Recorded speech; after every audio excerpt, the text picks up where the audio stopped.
মণিকাঞ্চন যোগ কাকে বলে জানেন? হেমন্ত কুমার মুখোপাধ্যায় ও সলিল চৌধুরীর মেলবন্ধন।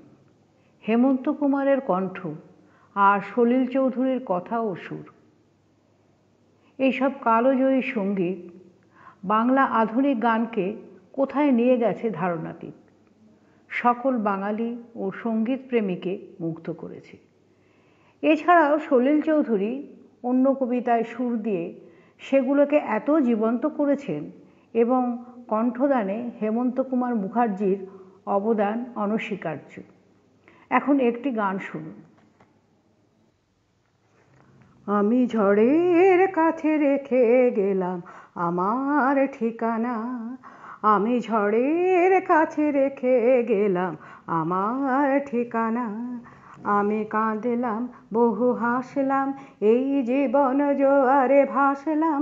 আমি বন্যার কাছে ঘূর্ণির কাছে রাখলাম নিশানা, ঝড়ের কাছে রেখে গেলাম আমার ঠিকানা। আমি ঝড়ের কাছে রেখে গেলাম আমার ঠিকানা। কখন জানি না সে তুমি আমার জীবনে এসে, সে সঘন শ্রাবণে প্লাবনে দুকুলে ভেসে, শুধু হেসে ভালোবেসে। কখন জানি না সে তুমি আমার জীবনে এসে, সে সঘন শ্রাবণে প্লাবনে দুকুলে ভেসে, শুধু হেসে ভালোবেসে। যত যতনে সাজানো স্বপ্ন হলো সকলই নিমেষে ভগ্ন। আমি দুর্বার স্রোতে ভাসলাম তরি অজানায় নিশানা, ঝড়ের কাছে রেখে গেলাম আমার ঠিকানা। আমি ঝড়ের কাছে রেখে গেলাম আমার ঠিকানা। ওগো ঝরা পাতা, যদি আবার কখনো ডাকো, সেই শ্যামল হারানো স্বপ্ন মনেতে রাখো। যদি ডাকো, যদি ডাকো, ওগো ঝরা পাতা, যদি আবার কখনো ডাকো, সেই শ্যামল হারানো স্বপ্ন মনেতে রাখো।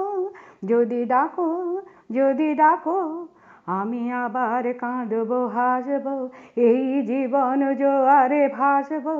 আমি বজ্রের কাছে মৃত্যুর মাঝে রেখে যাব নিশানা, ঝড়ের কাছে রেখে গেলাম আমার ঠিকানা। আমি ঝড়ের কাছে রেখে গেলাম আমার ঠিকানা। আমি কাঁদলাম বহু হাসলাম, এই জীবন জোয়ারে ভাসলাম। আমি বন্যার কাছে ঘূর্ণির কাছে রাখলাম নিশানা, ঝড়ের কাছে রেখে গেলাম আমার ঠিকানা। আমি ঝড়ের কাছে রেখে গেলাম আমার ঠিকানা।